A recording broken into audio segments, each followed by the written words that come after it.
Hello, everybody. Thank you so much for joining us. Welcome to our webinar entitled Tackling Global Melt and Water Challenge in the Hindu Kush Himalaya, a Scientific Diplomacy Approach for Regional Cooperation. My name is Yumiko Asama, Chief Manager of Japan Water Forum and also Asia Pacific Water Forum. As you know, today marks the kick of the International Year of Glaciers Preservation 2025. This side event is joint initiative with ICIMOD. As APWF focus on addressing glacier melt and water security challenge, we always recognize ICIMOD as a key partner in this effort, and ICIMOD has been instrumental since APWF's establishment in 2006. Thus, Asia Pacific Water Forum is also working as one of Task Force 2 members by collaborating with leading experts and practitioners. And we aim to contribute to raising global awareness, driving action, and mobilizing various resources to address a complex challenge posed by glacier melt in the Hindu-Kush Himalaya region. APW's effort extend beyond water sectors, engaging multi-stakeholders worldwide, not only high-level government politicians, but also from citizens, to protect Hindu Kush Himalaya region's various resources. And today's webinar, we will begin with opening remarks from our APWF Vice Governing Council Chair, Prof. Shabas Khan, who is also the Director of UNESCO East Asia Office. We also highly appreciate Dr. Pima Gamtsov, Director General of ICIMOD, also kindly deliver his opening remarks. We will then move on to the key presentation by Dr. Arun, who is the Strategic Global Lead of ICIMOD. And we will move on to the panel discussion led by Faisal Kama, Intervention Manager of ICIMOD. And we will inviting 5 distinguished panelists. And today's webinar is 60 minutes, so we encourage you to submit your question in the Q&A box. If we couldn't have enough time, our panelists will kindly respond to your question after webinar. So please feel free to ask any question. Now we would like to start the content of webinar. Now I'm pleased to invite Professor Shabas Khan to deliver your opening remarks. Thank you very much, dear Dr. Yumiko. I hope you can hear me clearly. Yes. Okay, wonderful. So, distinguished guests, dear Director General of ICIMOD, dear friends, dear experts, and of course, all those participants who will join us, and my colleague from UNESCO, dear Anil, who joined so early in the morning. So I'm very happy to see all of you, old friends and new friends. This webinar by Asia Pacific Water Forum about tackling glacial melt and water challenges in the Hindu Kush Himalaya, science diplomacy approach for regional cooperation, I think is more important than ever before as what is happening in this region and in the world. And as you know, that Hindu Kush Himalaya region is also called the water tower of Asia. It sustains the lives of over 1.5 billion people, including myself and many of you. Our rivers, our ecosystems are our livelihoods and are our future and the future of the world. But this region also has the largest concentration of glaciers outside the polar regions. And glaciers that feed the world's most iconic rivers, which we know are Ganges, Brahmaputra, Indus, where I am today, and still our lives are at risk because these glaciers have their own challenges. That's where the work of IPCC 6th Assessment Report in 2023 and the report of ICIMOD, and I must commend ICIMOD for its scientific work, has given us the alarming reality that there are serious threats to HKH glaciers by the end of this century, and there can be severe consequences such as water shortages, frequent devastating floods, threats to food security, and so on. And this will certainly destabilize the region, but also very importantly, the ecosystems. Ladies and gentlemen, as scientists, we know the region HKH has complex interconnected issues which cross all these boundaries where we are. So the International Year of Glaciers Preservation 2025, IYGP 2025, as we say, is certainly a very important opportunity for us to raise global awareness about the critical role of glaciers in the Earth's climate system and to mobilize actions. And that's where Asia Pacific Water Forum and ICIMOD has to play a very important role. And this is very important within the United Nations system, which I represent in East Asia. Ladies and gentlemen, we are also focusing on science diplomacy, global collaboration, and innovative solutions. UNESCO is leading IYGP 2025, which affirms UNESCO's role, and especially Dr. Neil Mishra's work in Asia, in Latin America, with many of the scientists around the world, which has supported UNESCO's intergovernmental hydrological program and its phase 9, especially the transboundary water cooperation, the climate change adaptation, and sustainable resource management as important part of UNESCO's work through IHP, through Man and Biosphere program, and through the Geoparks, Global Geoparks program. So ladies and gentlemen, by integrating IHP's principles of research, of management, and education into IYGP, we will be able to bring together a cohesive framework for collaboration and nature-based solutions for water challenges, and especially the role of APWF as a key platform for regional dialogue and cooperation. And this will be a key support to IYGP and all members of APWF, and including UNESCO, which is leading the cross-cutting theme of open science, digital innovation, and integrated community insights. We will be working together on open science principles, digital technologies, community knowledge, and also how do we bring science-based strategies. And this will also feed into International Science Decade for Sustainable Development from 2024 to 2033. Ladies and gentlemen, open science is the hope for present and future. We need to bring equity, inclusivity, and very importantly, science into decision-making processes. Digital innovation will help us bring the empowerment to those who need it most through better monitoring, forecasting, resource management, and transboundary cooperation. Let me, in the end, commend the work of ICIMOD, which has been a valued member of APWF. And I visited ICIMOD before, and I have participated some of the amazing work which ICIMOD is doing.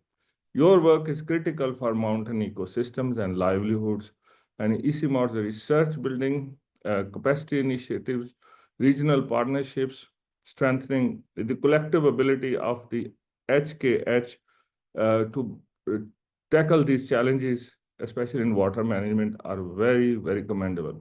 I'm so happy to see all the panelists, and our keynote address, I'm sure, would be amazing, and also the presence of the Director General of ICIMOD. So we at UNESCO look forward to deliberations from today. Through this constructive discussion and your shared expertise, your work will guide the work of APWF. So on behalf of the co-chairs of APWF and Japan Water Forum, we look forward to your insightful discussions. And I'm going to follow up with UNESCO with my colleague Anil, but I'm sure APWF will be able to follow up with all members of APWF. So we look forward to your excellent discussions and to start this amazing year for the glaciers. Thank you very much. Thank you so much for your very, very valuable opening remarks, Professor Khan. Now, I would like to kindly invite Dr. Pima Gyamtso, Director General of ICIMOD, to deliver your opening remarks. Thank you so much. Thank you very much, Dr. Yumiko Asayama. To begin with, ICIMOD is very privileged to be partnering with UNESCO and the Asia Pacific Water Forum and Japan Water Forum to participate in this event. I'm very happy that Dr. Shabaz Khan and other distinguished thought leaders from our region could join this event. Now, many of you would know that UNESCO was very much behind the creation of ICIMOD. UNESCO, I always mention, is one of our founding parents. So it is only natural that we now work very closely together. Ladies and gentlemen, I strongly believe that the biggest threat from climate change is on water security, creating a situation where we have to deal with either too much water or too little water. Too much water and we have to cope with floods and disasters. Too little water and we have to cope with droughts and heat, which are equally disastrous. We agree that both situations are undesirable and unacceptable. The Hindu Kush Himalayan region mountains are often referred to as the water towers of Asia, as you just heard from Professor Shahbaz Khan, providing the source water for 10 of Asia's largest rivers, which includes the Indus, the Ganges, and the Brahmaputra, among others. These river systems are vital lifelines, providing water for food, energy, and ecosystems to nearly 2 billion people living within and around the river basins. Unfortunately, many of the tributaries of these rivers are either already dry or drying up rapidly, not just because of climate change, but also because of mindless use or misuse of their waters and catchment areas. In addition, the increasing frequency of extreme events poses great risk to water security, ecosystems, and regional stability. Effective governance of these resources is critical and requires synergy between formal state institutions and local informal water management systems. Informed decision making by authorities based on evidence that link science to policy and practice is critical. Strengthening these frameworks is essential for equitable and sustainable water management across the region. Despite the vast number of glaciers, an estimated 54,000, only a small fraction, just 28 of them, have comprehensive mass balance monitoring at this stage. This highlights the significant gap in our understanding and response capabilities. The rapid retreat of these glaciers have escalated the risk of glacial lake outburst floods, globes, and other related hazards, threatening local infrastructures, agriculture, and communities. To put this into perspective, the region has an estimated 200 potentially dangerous glacial lakes, out of which only 5 are being currently monitored. ICIMOD is actively involved in addressing the climate challenges in the Hindu Kush Himalayas in collaboration with partner institutions in our member countries and other international organizations and research institutions. Currently, we are focused on enhancing regional capacity, improving early warning systems, and fostering collaboration among regional member countries to mitigate these risks effectively. The declaration of 2025 as the International Year of Glaciers Preservation provides us a unique opportunity to focus global and regional efforts on cryosphere preservation. This initiative aligns with ICIMOD goals to expand glacier monitoring, amplify local capacities, and champion community-led adaptation solutions. Among other initiatives emphasizing youth empowerment and gender inclusion, ICIMOD is equipping the next generation with the necessary tools to advance cryosphere science and climate resilience. Looking ahead, addressing glacial melt and water security in the Hindu Kush Himalayan region heavily depends on regional collaboration through science diplomacy, as you have already heard. By utilizing science and evidence-based method, we aim to deepen our understanding of climate change impacts on the biosphere. The strengthening regional framework will improve adaptation strategies, risk management, and policy alignment, ensuring all nations within the HKH region collaborate effectively towards sustainable water management and resilient infrastructure. Ladies and gentlemen, ICIMOD is committed to strengthening its role in addressing the challenges posed by climate change and in promoting regional collaboration to address these challenges. We believe that the cost of non-cooperation among our member countries along the course of the rivers would be far too high to comprehend and will impact beyond just water security, food security, energy, and economic security to our very existence. I hope that this panel of distinguished experts will come up with very practical thoughts and recommendations on how we can use science diplomacy to enhance regional and global cooperation in tackling glacial melt and water challenges in the Hindu Kush Himalayas. Thank you very much. Over to you, Yumiko-san. Thank you so much for Dr. Pipa for your delivering very, very important message to us. Now we would like to move on to the key presentation by Dr. Arun Shrestha, Strategic Group Lead of ICIMOD, entitled Title Pole, South Pole Under Crisis, Local, Regional, and Global Solution. Dr. Arun, please. Thank you very much. Can you hear me and see my slide? Okay, great. Thank you very much for this opportunity, and definitely for people like me and everybody joining this meeting. I think it's a real great opportunity for us that we have now this initiative, International Year of Glacier Preservation 2025. For people like me and others who have experienced the changes and have been impacted by changes, as was presented by Dr. Savas.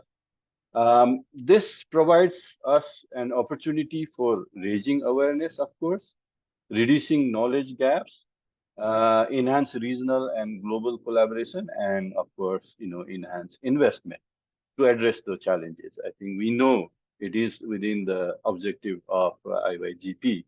But in this first slide, I also wanted to, stress that, while we talk about glaciers, glaciers are important, but we are concerned about all components of cryosphere. These are glaciers, but also snow, permafrost, etc. And it is beyond cryosphere. It is about water, as has been said in the opening. It is about hazard. It is about society, ecosystem development, and more, right? And also, we know that, who have been working in this field, we know that preserving glacier has limited feasibility. So for us, it is more about promoting adaptation and resilience building. And in my keynote, within 10 minutes, I would like to touch on some of those issues, and I'm sure the learned panel will elaborate more on this. Pretty much, trying to put in graphic evidence forms what Dr. Pim had just mentioned. We have, without any doubt, a lot of evidence that our glaciers are declining. This is a chart out of what we call HiWise report, Himalayan Water Ice Society and Ecosystem Report, published in 2023, which clearly shows how with time our glaciers are declining. And as a matter of fact, acceleration is happening in the last decade, about 65% more glacier loss compared to the decade above. Now, in terms of what is going to happen, we know this is going to continue and also exacerbate in the future. So in a 1.5 degree world, the projection is that 30 to 50% of ice volume will reduce. And in a 3 to 4 degree world, it would be around 55 to 75. And this chart actually shows where this information comes from. This line representing 1.5 degree. And if you see here, the spread is from 30 to 50%, right? And if we draw a line around 4, it will be as high as this. So these are very serious scenario of future glacier loss. Now, what does it mean? And here I'm presenting what I call the nexus linking climate, cryosphere, and water and society. Now, climate change, what does it do? One change it brings is it creates too warm atmosphere with less snow, which means for cryosphere, rapid melting of glacier, snow, and permafrost, right? Which means water scarcity. But climate change also means less rainfall in some cases, which is also about water scarcity. But then rapid melting of glacier means formation of glacier lakes and then eventual gulf from some of them, which is too much water. But climate change also means not only less rainfall, but also more rainfall. That means it is also too much water. So in general, as has been put by Dr. Pema, climate change, cryosphere change is about too much and too little water. And this actually impacts all spheres, all sectors: water, hazard, energy, agriculture, biodiversity, tourism, culture, and spirituality included, right? And in summary, it is about livelihood. So this is basically a very simplistic schematic representation of the nexus. But where is it important? The impact is not the same in everywhere. It depends on which basin we are talking about and which basin has most amount of cryosphere and where cryosphere melt is important for the hydrological regime, right? And this chart, again from the HiWatch report, is about runoff component, where which component of runoff is important. So the red is where the component is more important. So you can see large part of western part of Hindu Kush Himalayan region is snow melt dependent system, whereas only in the upstream part, very heavy glacier melt dependent.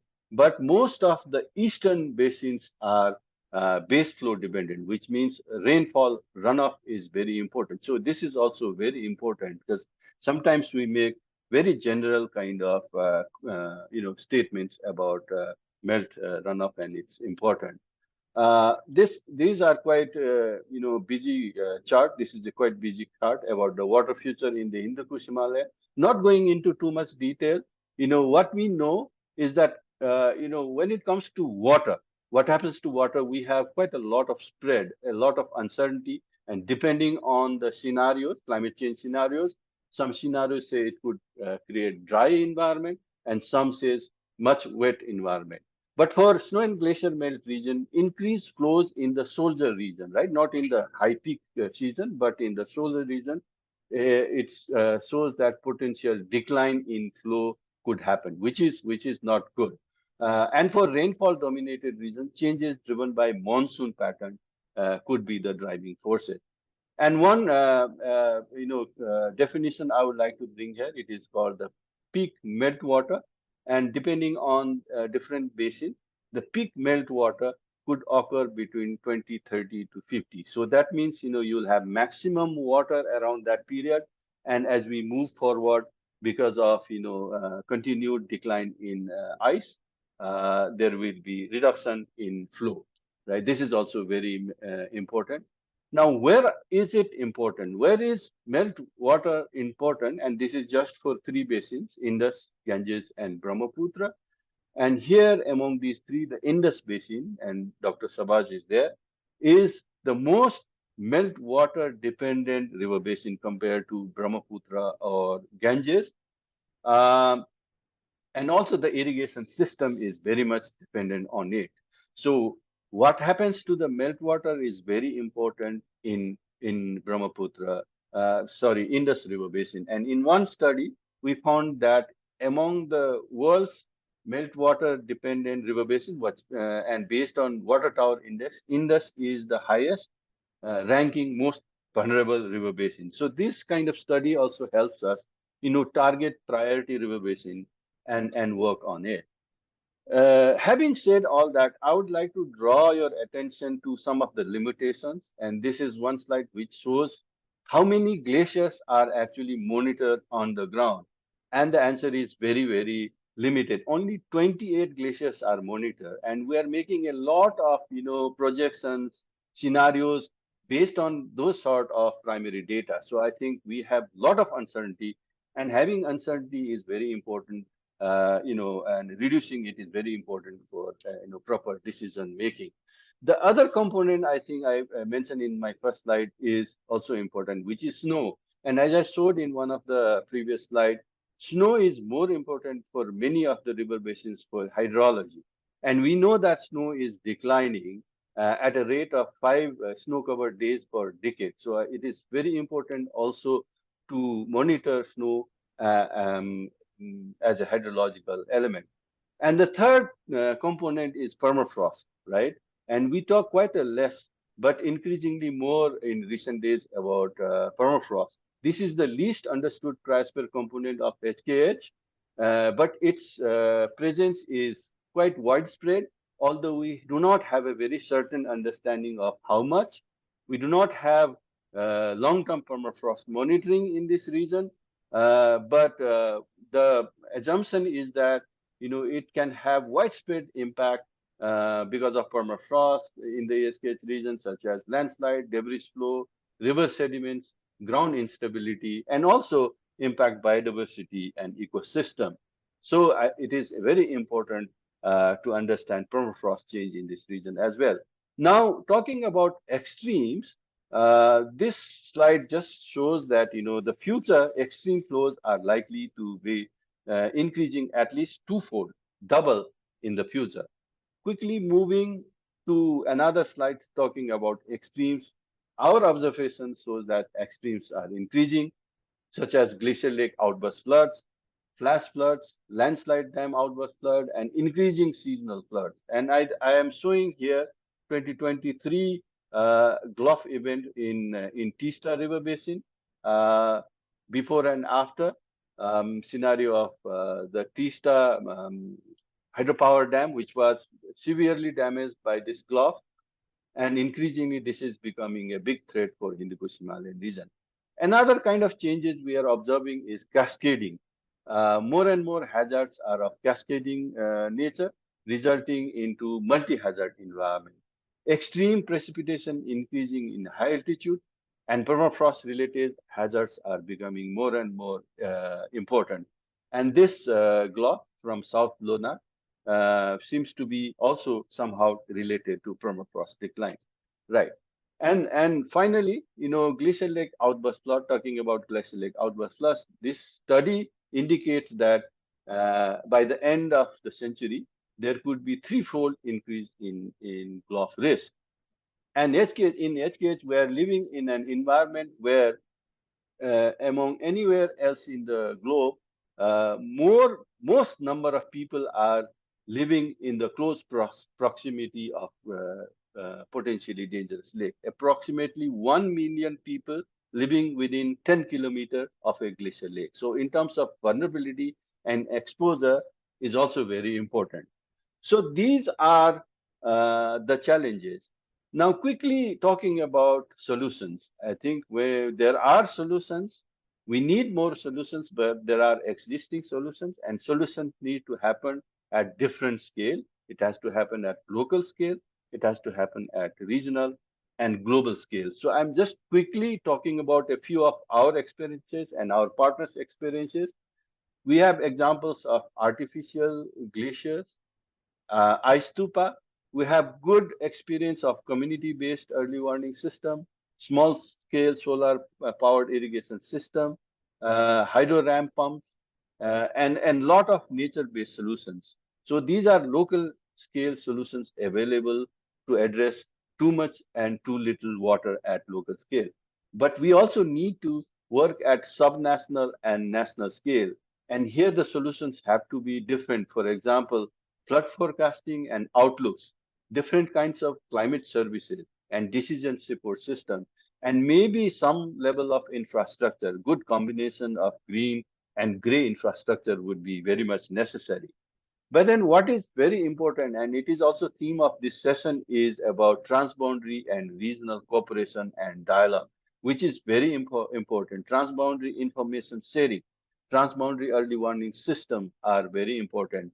You might be knowing that ICIMOD is supporting this Hindu Kush Himalayan ministerial mechanism, which can be a big important mechanism for cooperation in those areas. We are also supporting Upper Indus Basin Network, and have just started Yarlung Jampu Brahmaputra Basin Network, and we are also planning about Ganges Basin Network. These are knowledge-based network, science diplomacy-based network to support cooperation at a larger level in this region. But then finally, global scale is also very important. And IYGP kind of event will help us, raise awareness at global level, which is very important for influencing global negotiation and lobbying for investment, right? So finally, my key messages are: the climate crisis is here and escalating. The water challenge, I call it 3 into 2, too much, too little, and also too unpredictable. It is also becoming unpredictable. And the path forward, I put as 4 I's: information. We need improved knowledge about all components of cryosphere, how they are changing, and what are the impacts, right? We need innovation. We have solutions. We need innovation. It's implementation. We have new solutions and customized solutions for climate smart technology and solutions. But we need to implement. We need to implement at scale. We need to scale up adaptation and resilience initiative. And for that, we need investment, mobilize resources for implementation at all levels. And we can do that only if we have collaboration. Strong collaboration, local, regional, and global partnerships are essential to tackle shared challenges. These are huge challenges, so one organization alone cannot do. So it is all about collaboration and partnership. And finally, we have to act now. We have to act now to protect our future. I think we have been late. We should have done it yesterday. But if we do not do it today, it will be too late. So with that, I would like to end my presentation, and I'm sure our esteemed panelists will elaborate more with a lot of details just in a few minutes. Thank you very much once again for the opportunity. Thank you so much for Dr. Arun for delivering very, very informative presentation, including all scientific progress and also the solution and also your valuable key message. So now we would like to move on to the panel discussion. And the panel discussion will be moderated by Dr. Faisal Kamal, Intervention Manager of Resilience River Basin of ICIMOD. And we will conduct a discussion with 5 distinguished panelists. So now I would like to turn on the role of moderation of this webinar to Faisal. Faisal, thank you so much. Thank you, Yumiko Asayama, for your leadership in bringing us together on this platform. Good morning, everyone. Thank you for joining us today for this panel discussion on tackling glacial melt and water challenges in the Hindu Kush Himalayas, a science diplomacy approach for regional cooperation. With the conversations from Dr. Shahbaz Khan, Dr. Pema, we have set a compelling context of highlighting the significant threats we are facing in this region. And then Dr. Arun got into details of the critical nature of those threats and implications with brief remarks on potential solutions. So this discussion sets a perfect stage for our panel with key experts from HKH region and international organization. We have the privilege of presence of Dr. Muhammad Arif Gohir, who is the Executive Director at the Global Change Impact Study Center in Pakistan. We have the privilege of presence of Dr. Bushra Nishat, who is environmental specialist with extensive work experience at World Bank. We have with us Professor A.P. Dimri, Director of the Indian Institute of Geomagnetism, Dr. Anamika Barua, Professor at the Indian Institute of Technology, Guwahati, and Dr. Sanjay Sravastava, Chief of Disaster Risk Reduction at UNSCAPE. And then at the last but not least, we have presence of Dr. Anil Mishra, Chief of section of hydrological systems, climate change and adaptation at UNESCO's International Hydrological Program. So towards the end, we'll have remarks from Dr. Shehbaz Khan again.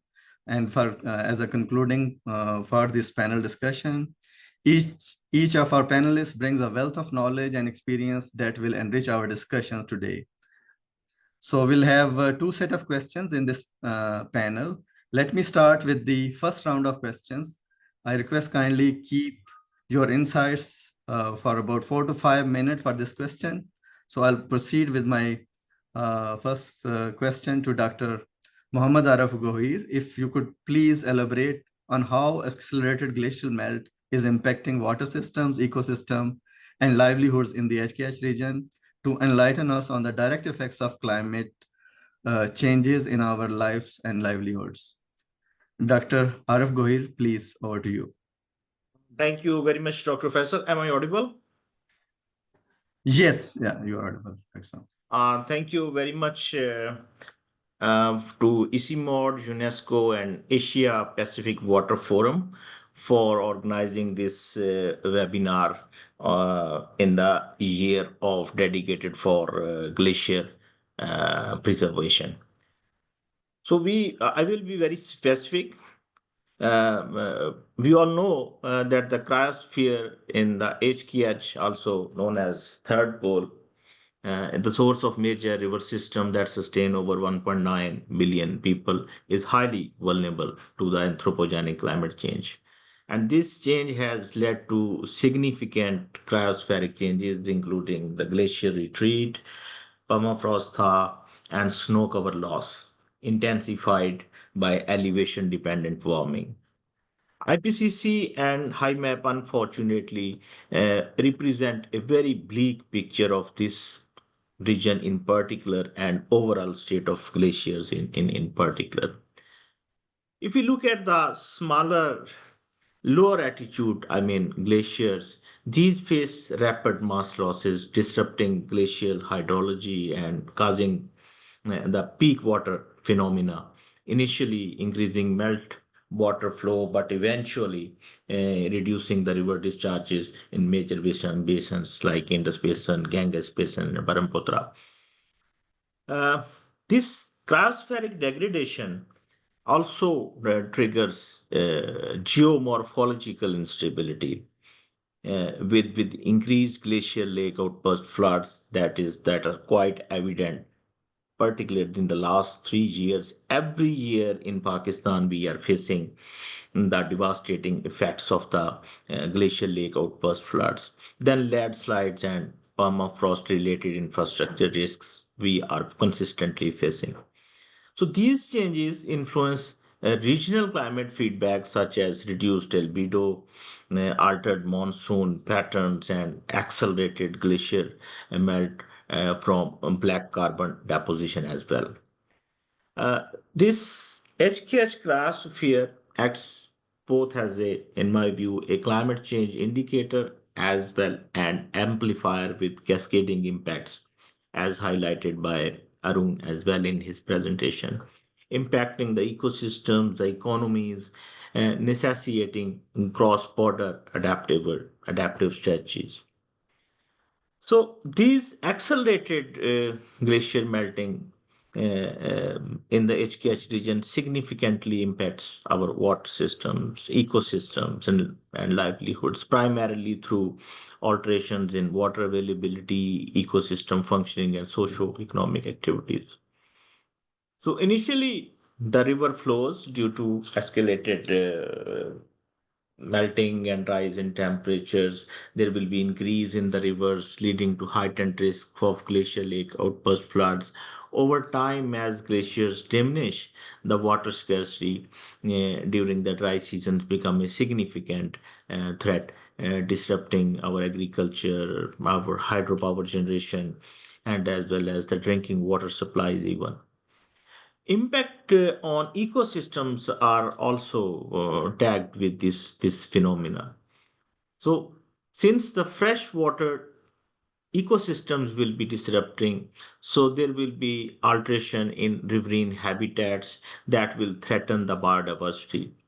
So reduced water availability will affect wetlands, forests, and high altitude rangelands that are crucial for maintaining ecological balance. So the third and the foremost impact is on the communities that are living in these areas or are dependent on the water flows from these glaciers, especially in the context of the Pakistan, wherein more than 60% of water flows come from the cryosphere, either in terms of snow and glaciers. So this our water system, especially agriculture, is very much dependent upon the water flows from the cryosphere. The regulated water supplies and the, you can say, associated cropping patterns with the available water from the cryosphere that are going to change now with the dwindling sort of water availability around the year. This is quite challenging for a country like Pakistan, which is the fifth largest population, as it has to, and it is an agriculture based economy. So we should be very, very much cautious and and you can say very our approaches should be very much planned in order to make secure these water resources for agriculture water. Over time, the use of water for the and as well as the water for the grazing lands has become more important, since the livestock is getting a more and more high value in our economic growth of the country. Yeah, and I feel that this also holds true for the other countries in the region. So, increased frequency and intensity of natural disasters is another growing concerns for this region, and in particular to Pakistan, in terms of floods and landslides, which threatens lives, infrastructure, and economic instability. Just look at the three past incidents of that we have faced in the Krasveric region, which put a heavy toll to the country. Though we have initially GLOF 1 project and GLOF 2 project has just ended now, but despite the vagaries of climate change, especially in terms of the cryosphere, is on the rise, and these impacts disproportionately affect the marginalized people, intensifying socioeconomic inequalities. So, in short, we should be very cautious about our planning, our research, how the integration of these efforts is with the policy, and how the community involvement is there. So I want to say that the concerted efforts are direly needed. So it is a huge challenge, but I am hopeful that the efforts of the ICIMOD, the UNESCO, and Asia Water Forum, these are actually, I see it as an opportunity to transform these challenges into something good. Over to you, Professor. Thank you very much, Dr. Guhir. Your insights and the urgency of needing those challenges is like triangulates well with the regional perspective shared by Dr. Arun. So there are no question that we are facing serious challenges and we need to act now. So moving forward from knowing those impacts, severe impacts, I'll come to Dr. Bushra Nishad for her views. How is climate change driving the need for transboundary collaboration for shared water resources? More specifically, importance of regional cooperation in addressing those collective challenges. Dr. Bushra, over to you. Thank you, Faisal. Thanks to ICIMOD and Asia Pacific Water Forum for bringing all of us together. I see panelists from different countries in the basin, and I think that's an important part of a dialogue, bringing actually experts and people from all the countries. So my name is Bushra Nishad. I work at World Bank, South Asia region. I'm based out of Dhaka, but I work for Bangladesh and Bhutan country offices. And I started my career in mathematical modeling, and I remember when we first started working on the basin model for Bangladesh, we were trying to model snow melt. As you know, in Bangladesh, we don't have glaciers. It's a flat country, and we have like 8%. We call mountains, but I'm sure Nepalese would call them just hills. And we don't have snow either. So it was an issue of how we could actually do the snow melt modeling. This was almost 20 years ago, but now we know more.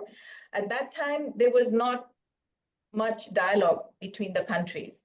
But so we don't have glaciers, but how does glacier melt and snow melt actually impact Bangladesh? You know, whenever we talk about hydrology of Bangladesh, we think of the monsoon, we think of floods. But there in the dry season and pre-monsoon, this is April, March, April, May, glacial and snow melt actually play a critical role in Bangladesh. At that time, the monsoon hasn't started, but much of the agriculture right now in Bangladesh is shifted towards more dry season and pre-monsoon. Yeah, 70% of our agriculture is actually groundwater-based dry season, and then we have Rabi crops in that March, April, May. Another what happens at that time is there's a lot of fish migration in April. A lot of fish start migrating towards the floodplains at that time. So there is a trigger that happens during March, April, probably from snow and glacier melt. So these impact the entire ecosystem. And as you know, we are a fish-loving country, so it also impacts our nutrition, especially protein that we get from fish.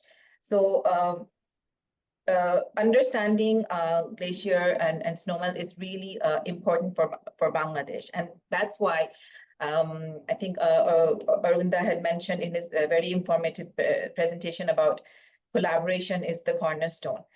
While we don't have glaciers, we are dependent on what is happening in the upstream areas of the basin. And as I mentioned, when we had first started basin modeling, we didn't know a lot about what is happening around the basin. So it's really important to have shared data and information systems. There is monsoon data which is shared between the countries, but not a lot of collaboration on information sharing during the dry season. And I think that's really important place to start. Another one is understanding the basin as a whole. For example, someone living in Nepal or Bhutan, they should understand how the rivers impact like salinity, geomorphology. So if you can try to understand the entire basin as a whole, maybe joint modeling exercises.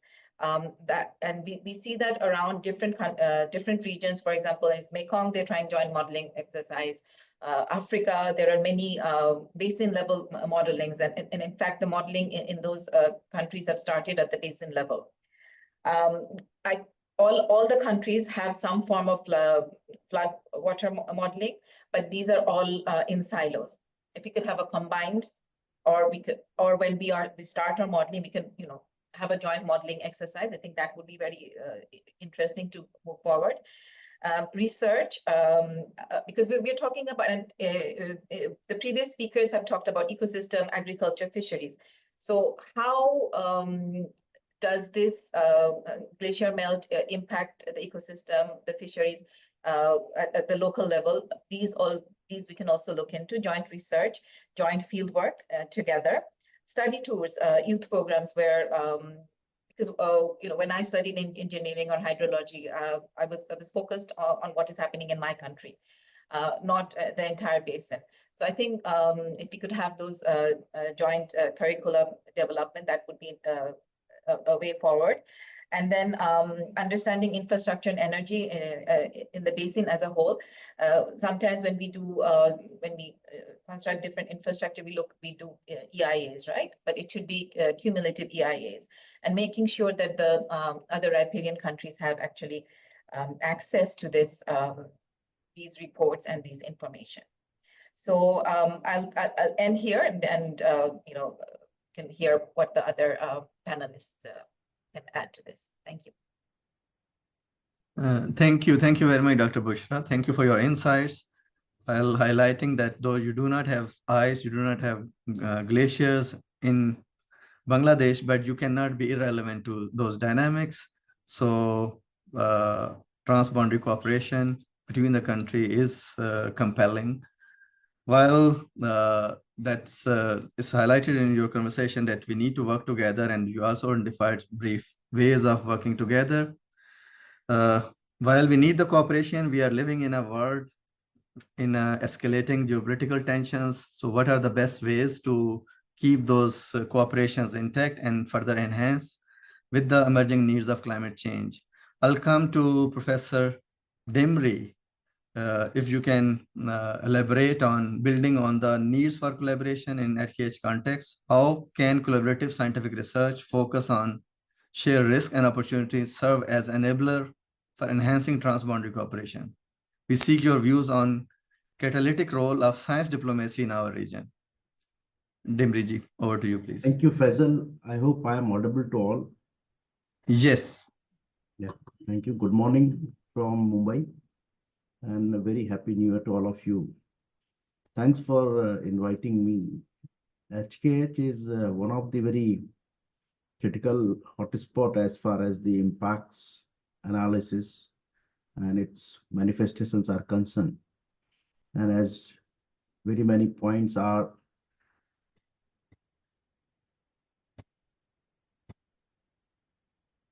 and then very many points raised by previous speakers. In view of that, as far as the disaster risk and impacts are concerned, post-disaster, we have seen many events which had impacted the region. You have a Gorkha earthquake, you have a recent Lonar Clough, we have a Chamoli landslides, we have block. So all kind of disasters are kind of occurring in this region. It's a geological, geomorphological, and meteorological. And all these disasters are cascading in nature. They are not very unique disasters. They are replicating one after another after another. I think a lot of knowledge has already been acquired over this region by consistent effort by various institutes, various organizations, and there is still a lot of studies, research are going on by different sectors, but within the Asia region and globally, people are contributing.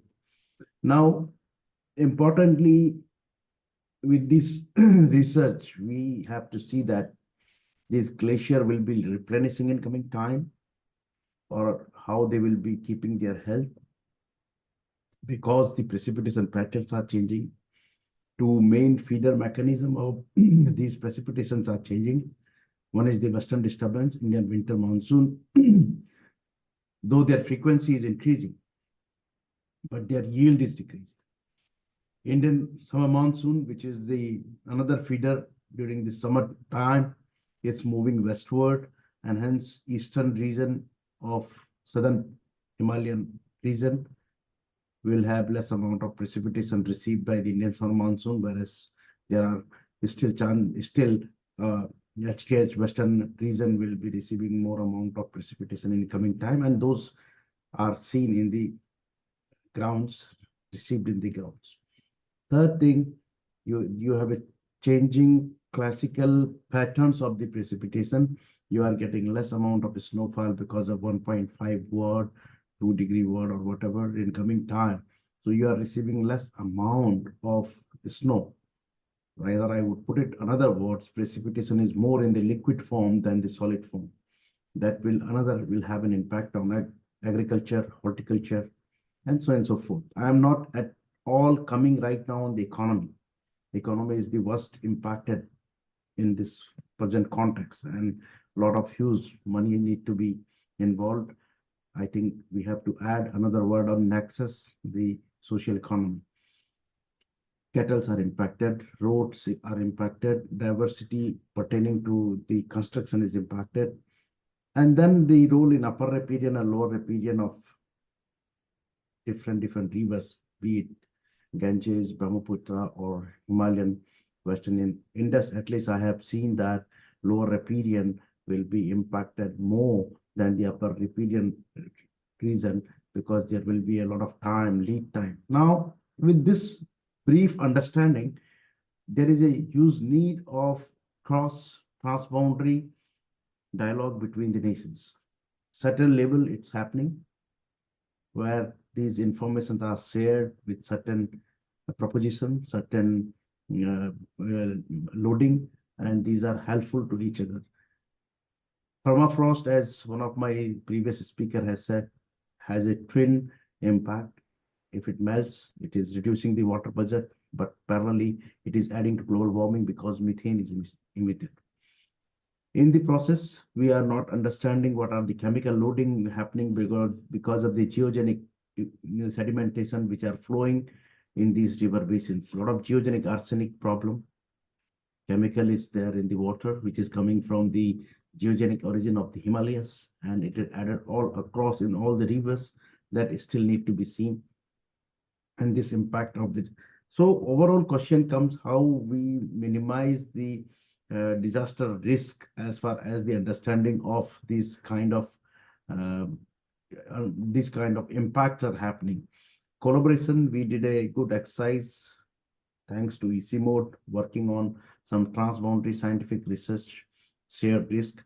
Ultimately, at least southern peripheral countries of this Himalaya have the similar problem of the risks, and how these risks we need to be understanding for the water. That's merely not only important, it's very, very necessarily needed, that how we cooperate in the region when there are likely that we are going towards the drying of the atmosphere. Your atmospheric column is going drier. Somebody was telling elevation dependent warming. So in view of the elevation dependent warming, we definitely see that lower elevation, our warming rates are lesser than the higher elevations rate. To higher elevation are drying much faster, and rather I would say that it is more elevation dependent climate change is happening, because albedo impacts are changing because of the diminishing snow over the surface. So these are all very integrated processes which are understood by most of us as of now. Complexities are there still to understand some of them. How based within these complexities, we need to have a transboundary talk, at least at the forum, where we have this opportunity to express that how these impacts can be minimized, knowing the advance warning. At least if you can't predict for something like Gorkha earthquake, suppose, the ionospheric seismology and methods very well predict, and early warning. So I think ICIMOD has shown on the hydrological flood some early warning in their experimental basin. So this kind of early warning will give you lead time, at least for the national disaster management forcing or reaction forcing to act much faster in the population region. And that way we can save many lives, we can save many other issues, other kettles, property, and so on and so forth. So these are my some of the remarks which I have noted down after getting this invite from ICIMOD. And with this, I stop here. Thank you very much. If I over to Faisal. Thank you very much, sir. Thank you very much. So, Dr. Anamika, like Professor Demri mentioned, that at least we can start from this disaster risk reduction, but then there are larger challenges around water cooperation. So starting with that need for transboundary cooperation, and then some immediate areas where cooperation is relatively convenient. We have a little bit more challenging question for you. Given these scientific collaboration frameworks, how can we design regional mechanism to manage water resources equitably to ensure mutual benefits for the HKH countries? Your thoughts will help us understand practical steps required for implementing those scientific insights. Over to you, Dr. Anamika. Thank you. Thank you, Dr. Faisal, and thank you to the organizers for having me here.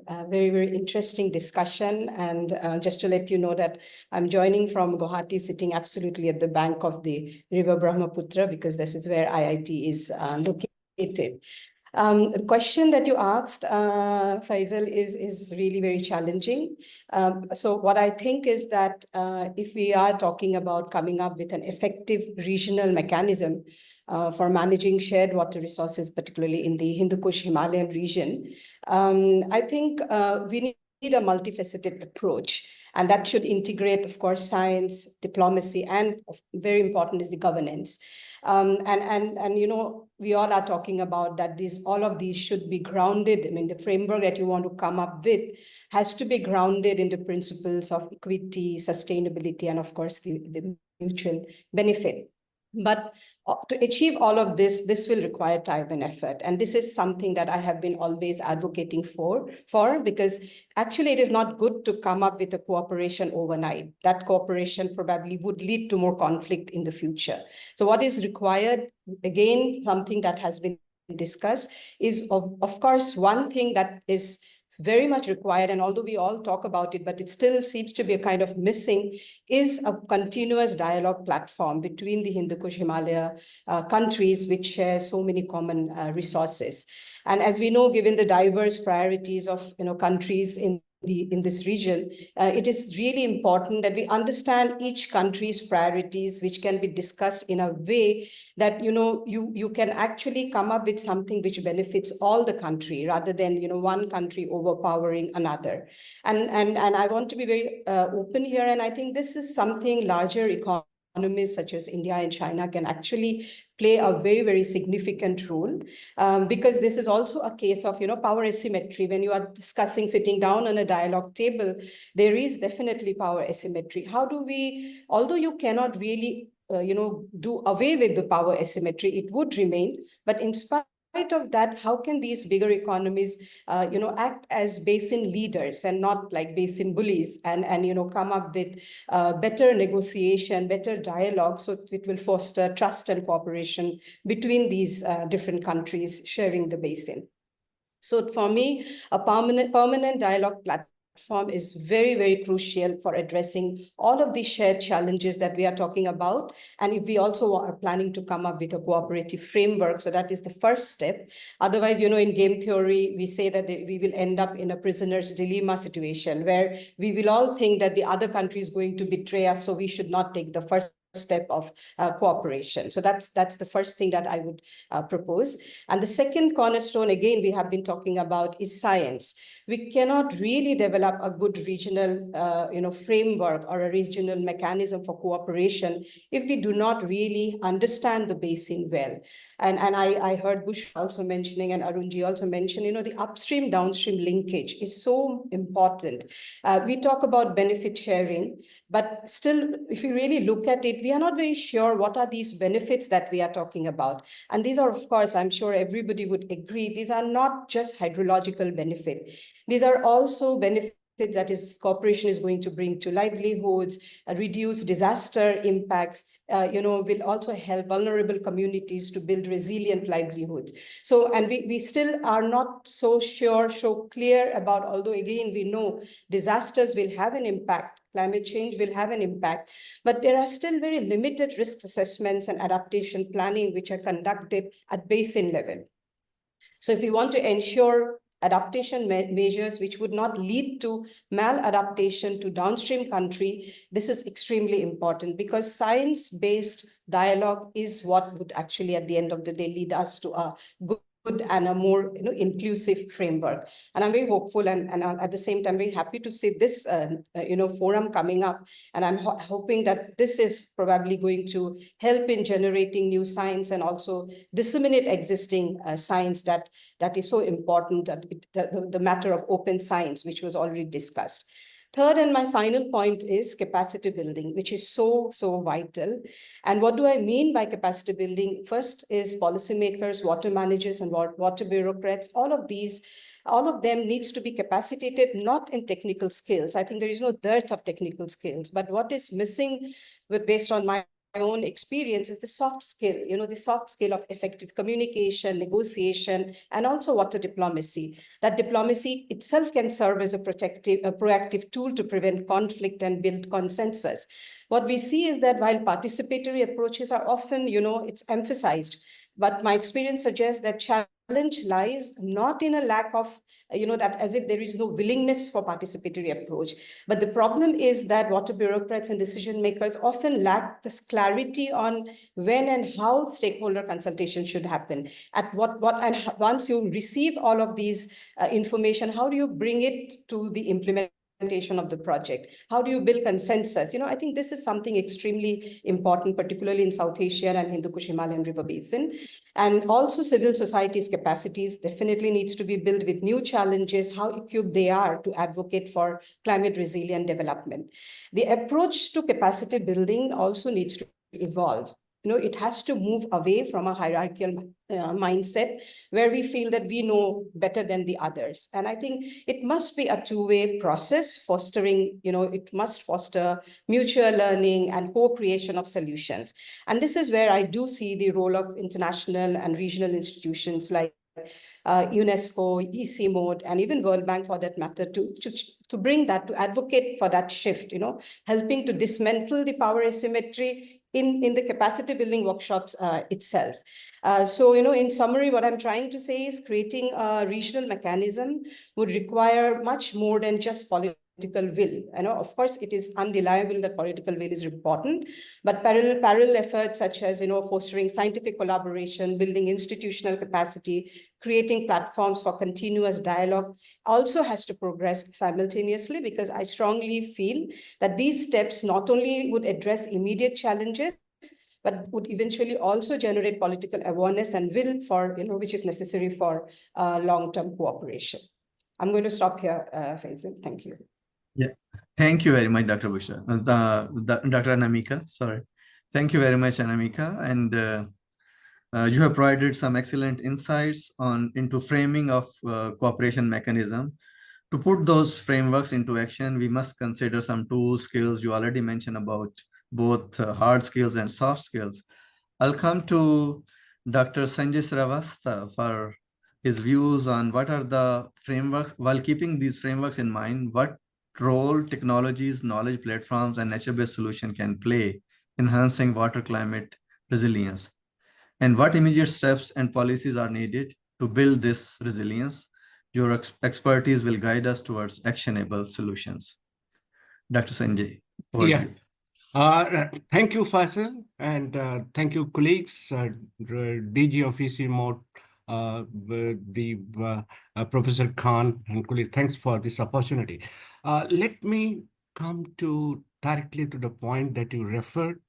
The point is tech and knowledge platforms. These are the new reality of today's world to disseminate knowledge, to implement many of the ideas, the action that was not possible before to implement.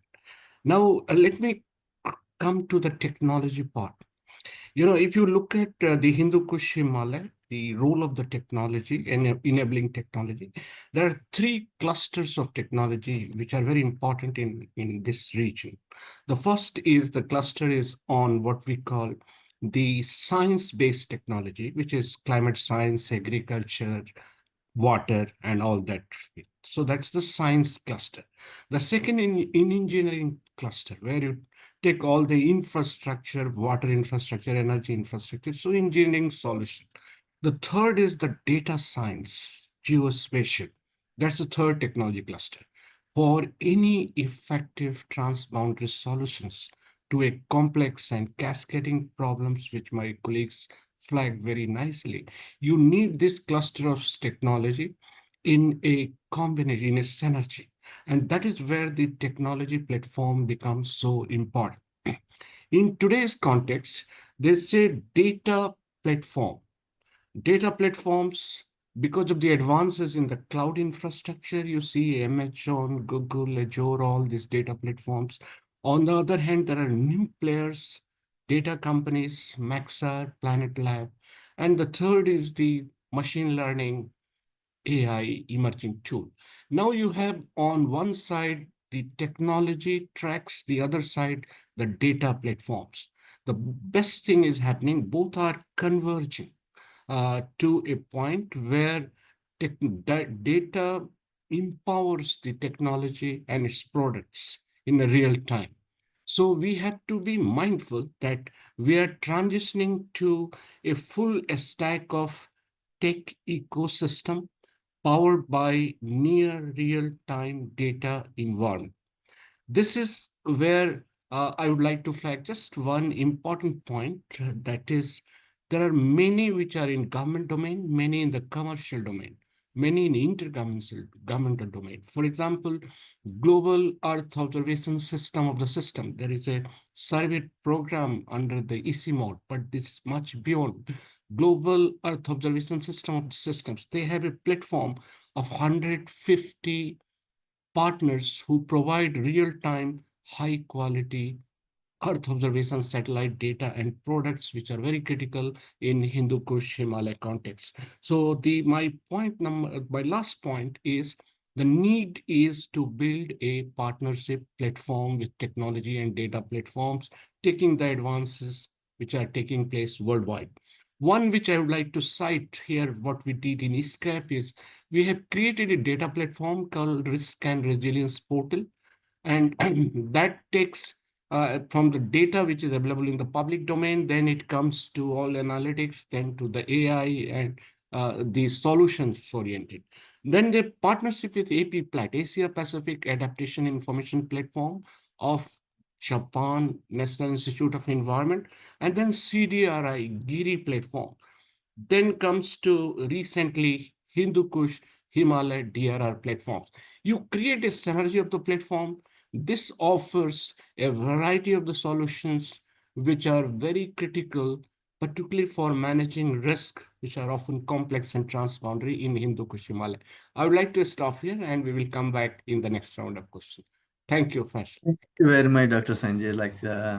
Yeah, you have already identified this collective action from collective platforms and synergies between the hubs and knowledge networks.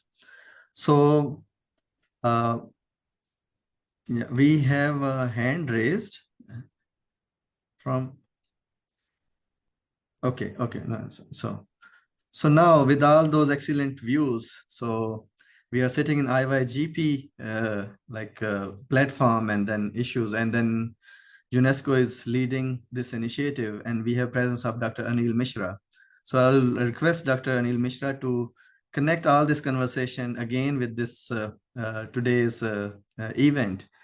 And finally, what are the science and policy milestones for the International Year of Glacier Preservation and International Decade of Action on Cryosphere Science 2025-2034?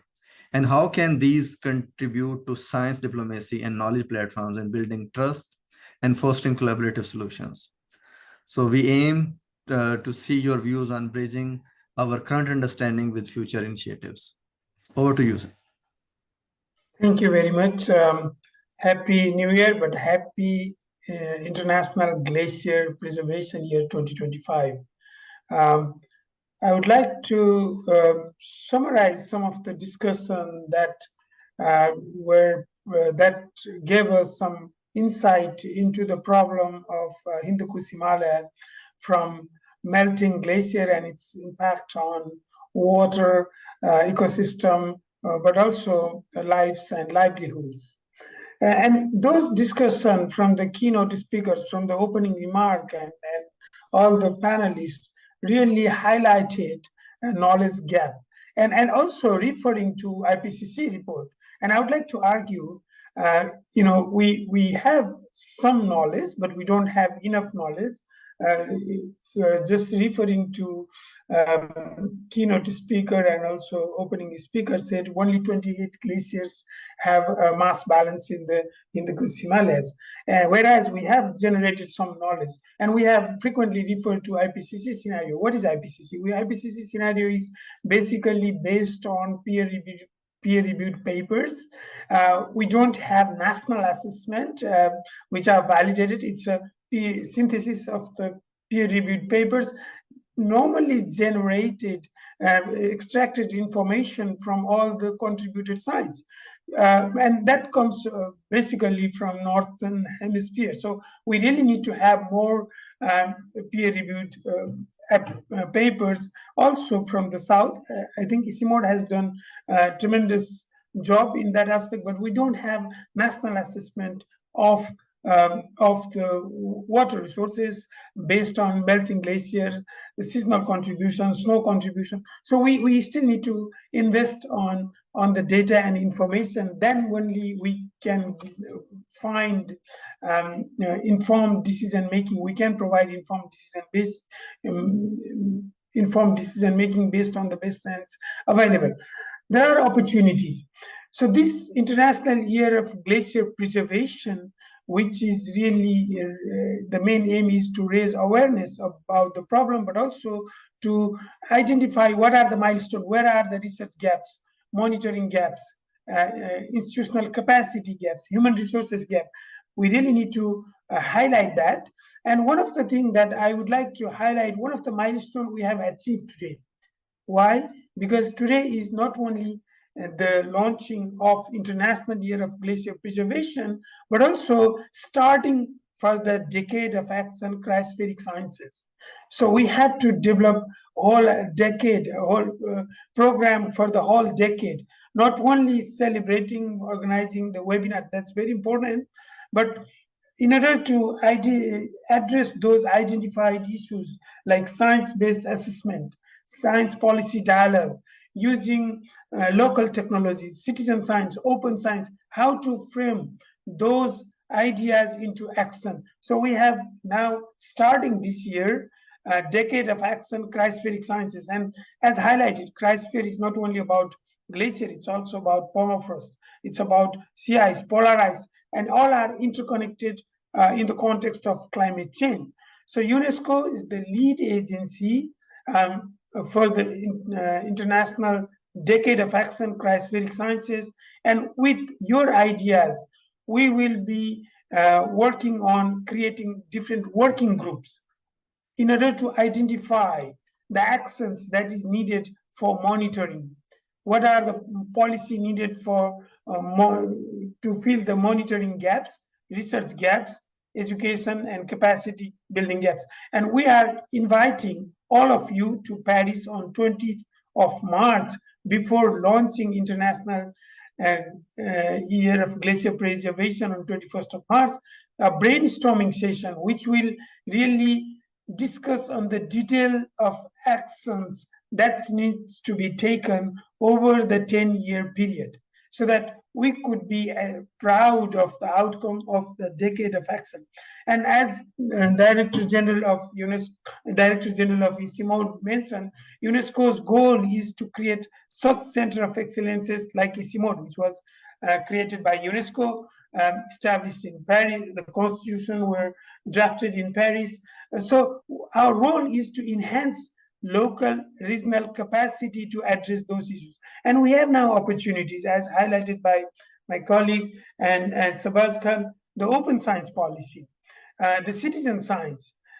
So these recommendations from UNESCO will needs to be integrated into the plan of action for the decade. So I think the milestone we have achieved today by launching not only the year of glacier preservation, but already looking forward for 10 years.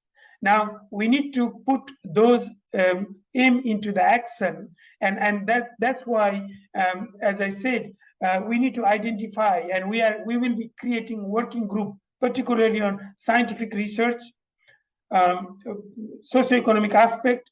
It's all about lives and livelihoods. We need to understand, we need to share best practices. We have done a study in the Andes and published Andean Glacier and Water Atlas. Now we are working on mapping GLOF in Central Asia. I was astonished that we have only 5 out of 200 GLOF related lakes. Only 5 are monitored in the Himalayas. Only 28 glacier mass balance are undertaken out of thousands of glaciers in the Hindu Kush Himalaya. So we need to scale up those. So we will be inviting all the agencies and intellectuals, scientific scientists and researchers to come to Paris to guide us to create those working groups so that we can not only create milestone, the one milestone is already created from year to decade, but really action-oriented milestone, and that will be taken way forward in this year when we will launch the decade of action for cryospheric sciences. I will stop here and happy to take second question. Thank you very much. Thank you very much. Thank you, Dr. Anil Mishra, for alerting us on from year to decade and wider initiatives which are being taken by UNESCO and your program. So we are aware that while we are embarking on new initiatives, we are already facing brunt of climate change, and then our institutions and our own individual work is already taking some initiatives around tackling with those challenges. So now we'll move to second round of question where I'll request each of you to kindly share how your current initiatives are addressing these issues and what integrated strategies involving policy, technology, international cooperation do you propose to enhance water cooperation in the HKH region? So I'll go with the same earlier sequence and I'll request Dr. Arif Gohir if he can come forward for his views. Dr. Arif Gohir. Thank you very much, Dr. Professor. And I'm very much thankful to the honorable panelist and honestly speaking, very, very enlightening remarks from the panelists.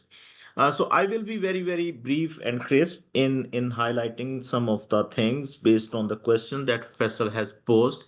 At Pakistan level, and especially at my center, Global Climate Change Impact Studies Center, we are involved in hydroclimatic trend analysis. We are doing cryospheric studies using the GS and RS technologies. We are linked with the ICIMOD, EVK to CNR.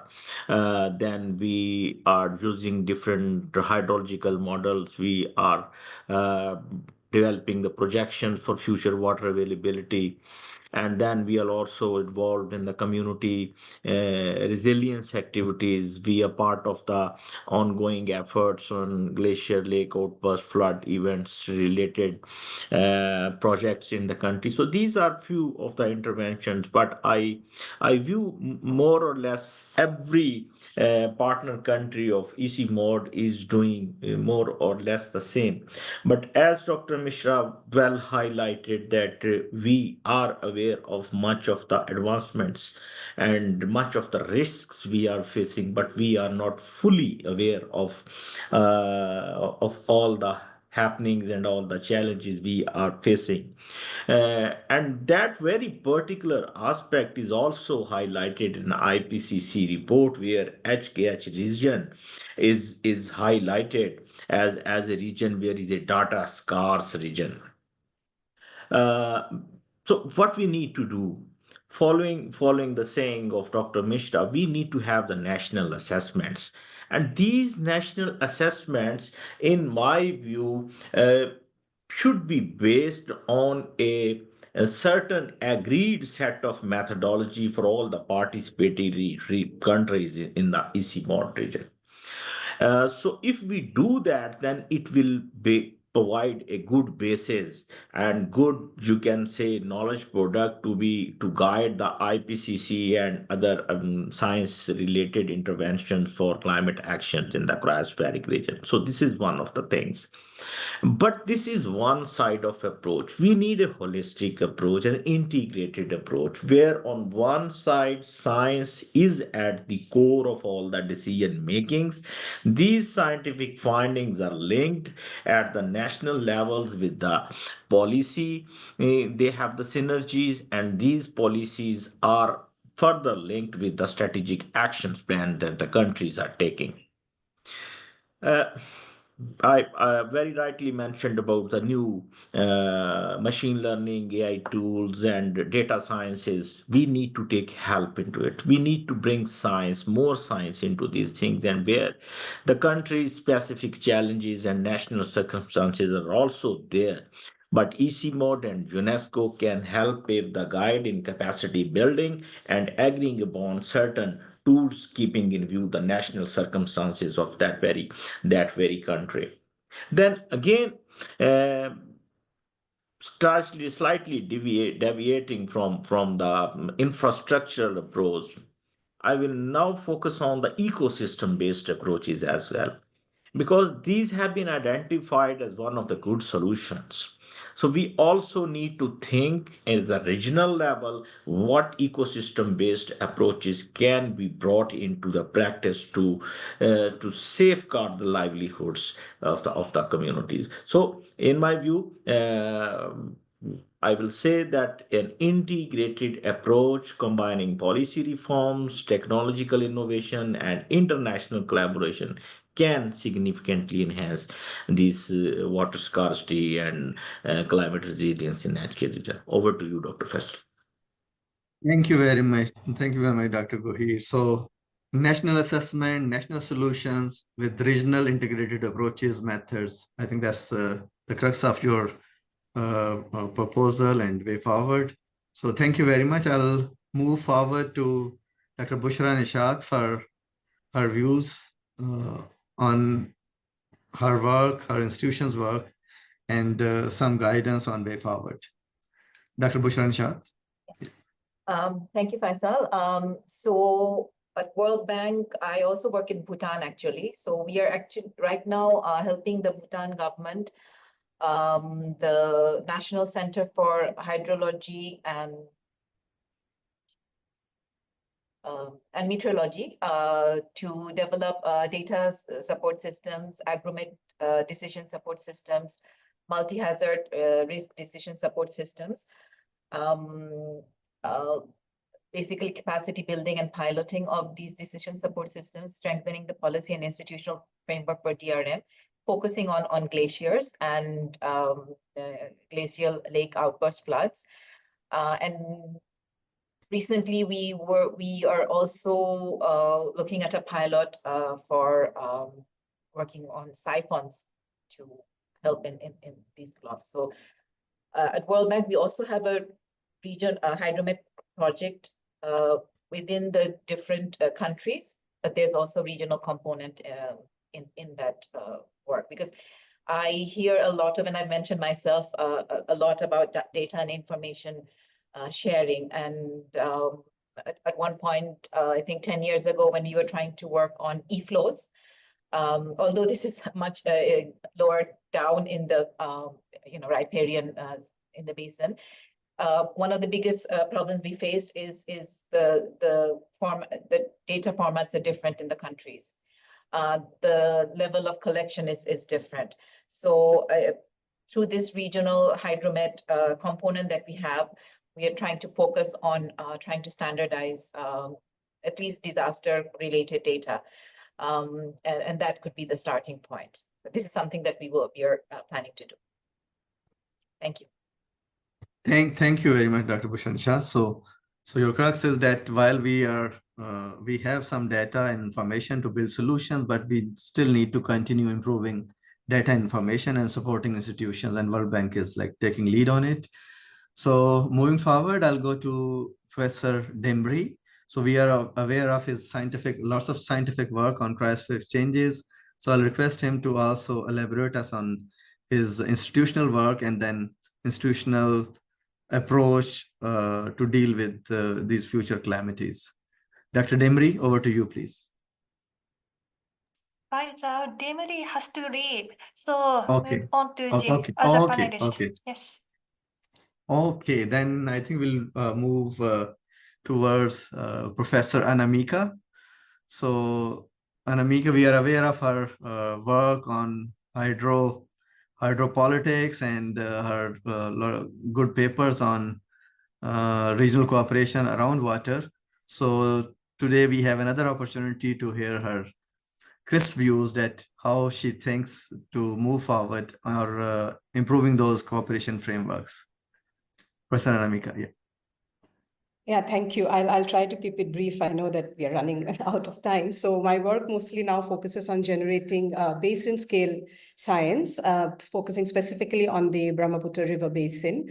What I'm trying to work around is this to understand the impact of climate change on water, food, energy security, and also how climate change is going to have an impact on several water infrastructures that we are planning to come up on the Brahmaputra River Basin, and how much of climate data or information is actually included in the decision-making process when we are developing water infrastructure such a hydropower dam. One of the most important thing that we are trying to do, although there are a lot of challenges, we try to develop this science by collaborating with the basin countries, in the sense that, signing MOUs with universities and educational institutions in India, Bhutan, Bangladesh, and China.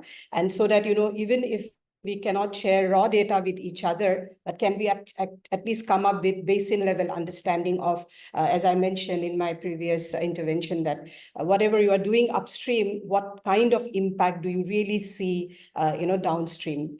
And the final very important point I feel is that, evidence-based policy making. And so for that, I do also collaborate a lot with the policymakers, try and understand what is that they feel needs to be done. Sometimes we as scientists develop a lot of research, come up with a lot of solutions, but there are a lot of challenges for the policymakers to actually take those and make them convert them into actionable outcome. So that is also something that I try to do through my work, collaborate with them, understand what is the gap that they want us to bridge.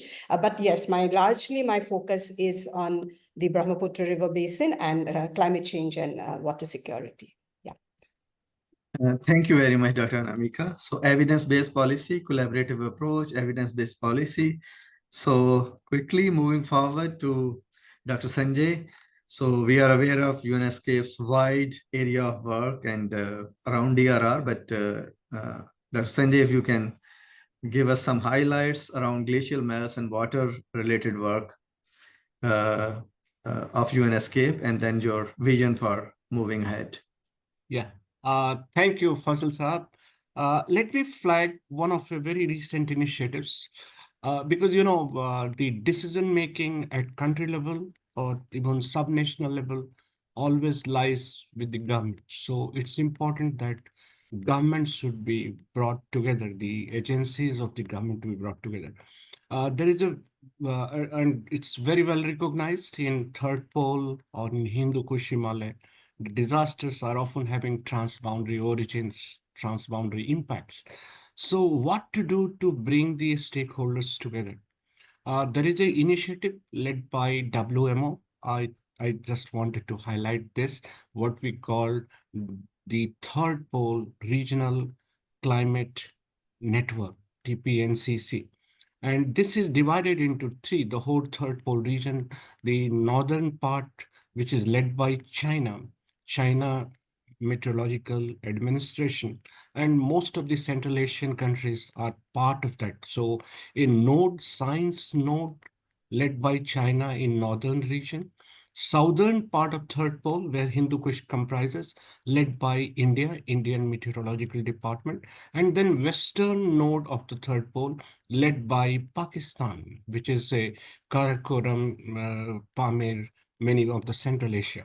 So you see, this is first of its kind, that the whole Third Pole regions divided into the three nodes led by three dominant hydrometeorological organizations. It's a multi-tier partnership.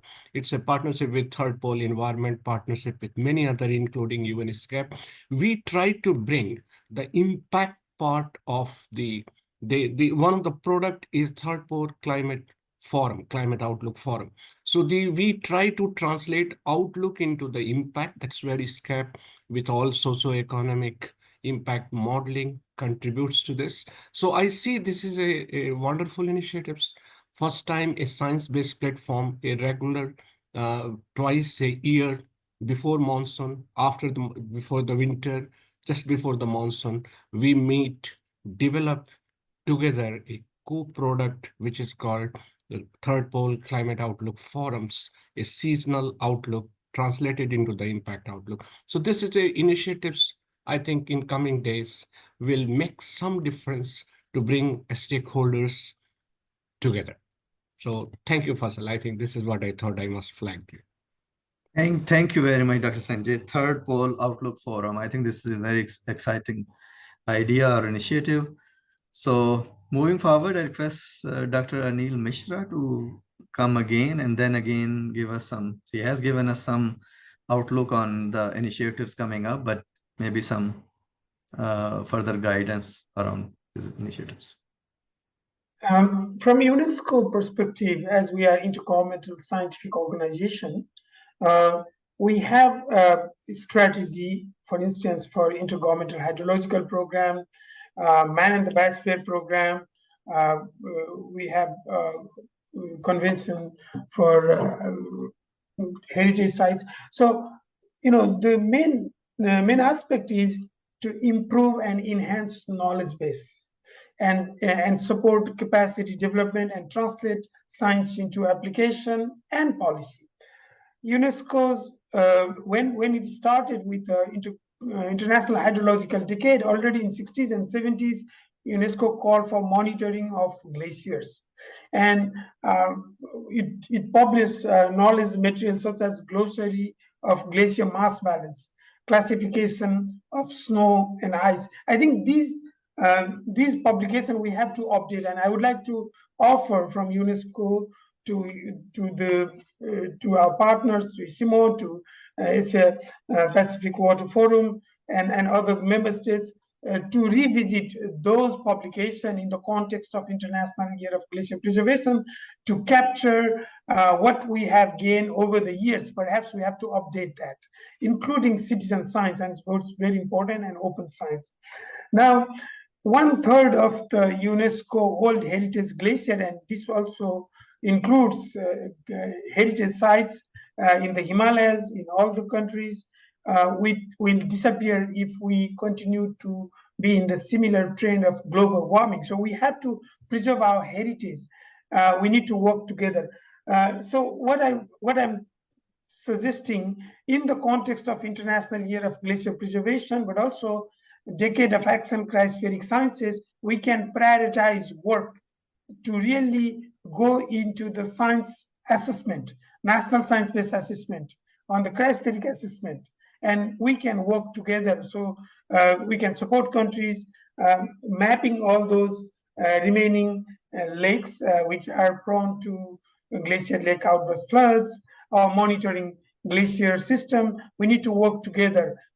So that could be one of the milestones for the decade. I'm just proposing it, and we'll be happy to mobilize all competency of UNESCO, from education, from science, from culture, because these are not only for scientific issues, these are issues for lives and livelihoods. And UNESCO as a lead agency will be happy to work with you. And thank you for giving me this opportunity to highlight UNESCO's work in very important webinar today. We are launching it. We have a curtain raiser event with WMO, the International Glacier Preservation, later today. But because of the timeline, I think this could be one of the first event of the International Year of Glacier Preservation. And congratulations to all the organizers, ICIMOD, Asia Pacific Forum, inviting UNESCO to be part of it. Thank you very much. Thank you very much, Dr. Anil Mishra. So I'll refrain from making any concluding remarks. I'll leave it to Dr. Shahbaz and his wisdom. I'm sure he's in better position to make such things, but in my view, the highlight was collaborative, multifaceted approaches involving science, diplomacy, innovative technologies, and inclusive policies are important to deal with those challenges. So with this, I'll conclude from my side. I'll make a very short call for cooperation that next UN Water Conference is scheduled in 2026 December in Dubai. So we are looking forward to cooperate with UNESCO and other UN agencies and our regional member partners.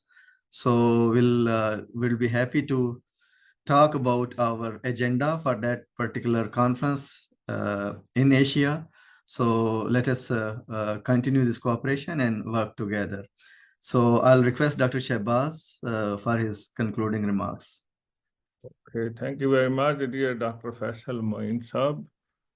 You have done a wonderful job, first of all, for the questions you have formulated, and then the answers and the interventions made by all panelists. They have been really very insightful with practical experience and with the foresightedness. So my job is much easier. As the co-chair of the Asia Pacific Water Forum, and on behalf of UNESCO Regional Office for East Asia, I will be giving some ideas. But first of all, with all these wonderful insights with the keynote address as well as the panel discussions, we are all convinced that we are dealing with deeply interconnected challenges of HKH, and they are not for any individual nations, they are transcending boundaries. Whether we are within the glacier region where the glaciers are, or where the downstream parts are, we have to work together. No single nation, no organization, including United Nations, I must say, no single discipline can tackle these issues by themselves. We have to address these challenges. As Dr. Anamika, I really like your intervention that we need new ways of collaboration and cooperation. We need to bring people who matter, the nations who matter, to discuss with each other. And we need more cooperation and collaboration beyond HKH. Science must take a lead. But as a scientist myself, working many, many years in this area, I must say science cannot work in a vacuum. We need to bring social sciences together. We need to have inclusive, culturally sensitive. Anil has just mentioned about the World Heritage Site, but also intangible cultural heritage. The overall culture of this region, every nation has very, very unique culture. We have to be culturally sensitive, and we need to develop shared frameworks. Frameworks which may belong to a nation, but there must be chances for sharing some of the ideas, and especially to deal with diverse knowledge systems. From Asia Pacific Water Forum, let me draw some very quick conclusion of about 5 areas where we can be effective together. Of course, every one of the panelists have given amazing ideas. I think it's very clear from the first one. We need a multi-sectoral approach. As people say, systems approach. We need to address these interconnected challenges of glacier melt, water insecurity, micro and macroeconomics, but very importantly, linking with ecosystem degradation.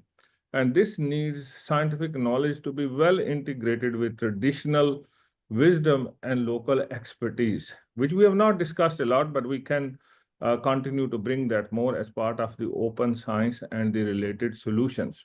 Secondly, going back to this issue of scientific diplomacy. Science diplomacy, there is no single school or university which teaches you how to do science diplomacy. It has to evolve from our bureaucracies, from our political systems, and they need to understand the value of scientific knowledge. Scientific community has a big responsibility to work with the people who matter in making policies. We need to foster collaboration. Many years ago, I have been working on this issue of transboundary issues with the constructive ambiguity. It does not have to be crystal clear by science to the last decimal point. We need to have enough ground for people to talk to each other, science which can guide our dialogue. And that's where Asia Pacific Water Forum, as a forum which brings together Asian Development Bank, United Nations, ICIMOD, and many other knowledge providers, that we bring those as part of our platform for equitable, inclusive, and sustainable solutions. Thirdly, which we have not discussed a lot today, maybe in future we can, the crucial role of local communities. Those stakeholders which are indigenous communities, their knowledge is invaluable. And this is very important also as part of UNESCO's work on local and indigenous knowledge, as part of the open science, as part of water management and climate change adaptation. Maybe for that we can have another discussion in future, which brings local and indigenous knowledge. Fourthly, which has been discussed by Dr. Arun, started to give solutions, ideas which can be nature-based solutions, protecting and restoring ecosystems, and especially forests and wetlands, and also enhancing water security for the local people through local solutions. I'm a farmer in addition to being a scientist. Today, I'm going to go to my farm in the Indus Basin, and I can tell you, my farm strongly depends on the runoff as well as on the groundwater, but at the same time, on the climate parameters of crop as well as the economics. So as a farmer, I need nature-based solutions coming from the scientific bodies working with the decision makers and bringing the technologies, as has been highlighted by many of our colleagues. Lastly, monitoring, as has been highlighted by a number of speakers and Anil also, there is not enough investment in monitoring. We need to continue to advocate for more investment in monitoring of glaciers and snowpacks. It has been mentioned about the climate modeling, the glacier modeling, the flood forecasting modeling, farm level integrated hydrologic economic modeling. We need to invest more in modeling using the new artificial intelligence as well as the traditional models, and we need to continue to bring data which can be integrated across boundaries by standardizing data.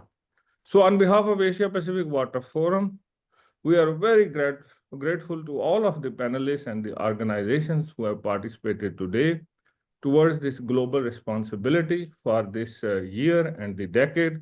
And we are looking forward to foster the partnerships.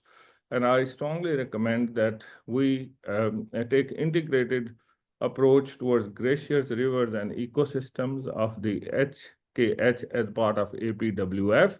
And we will be working on resilience, equity, sustainability. So on behalf of APWF, thank you especially to ICIMOD for being a wonderful co-host, and all of the panelists and the organizations who have contributed today. And from my side, I feel very satisfied that this has been a wonderful forum which has brought together, as Anil says, the first forum to inaugurate the international year, and a very important juncture in time to come up with these concrete ideas. And APWF will come up with a policy paper after this meeting, which we will continue to follow up with all of you. So thank you very much on behalf of UNESCO and on behalf of APWF. Thank you very much, sir. So thank you very much, Dr. Shahbaz. Thank you very much, esteemed panelists. Most of you had to get up early morning, especially Dr. Anil Mishra. Very, very kind of you for sparing time and then compromising your sleep. So I'll request Yumiko and Osama, if you can come forward to close the discussions. Okay, thank you. Thank you so much for our panelists and Shabazz for delivering very, very impactful closing remarks. And Faisal, also thank you for moderating all panelists to deliver their key points. And finally, I also thank you to all audience to listen our webinar. And although we couldn't respond to your question during this webinar time, we are very, very happy to respond to your question. So please kindly send email to us. Then we will respond to each question by asking each panelist in line with each question. And today is just a kick-off, and through key message, we have a lot of points to deepen discussion more. So we wanted to conduct various webinar or workshop or any other policy paper to deepen discussion more to satisfy is various stakeholders interests and also improve the situation on the ground in Hindu Kush Himalaya region and deliver and enhance more sustainability, resilience, and with inclusiveness of Hindu Kush Himalaya region and global scale. Thank you so much for joining this webinar and see you next time. Thank you. Thank you. Thank you, everybody. Thank you so much.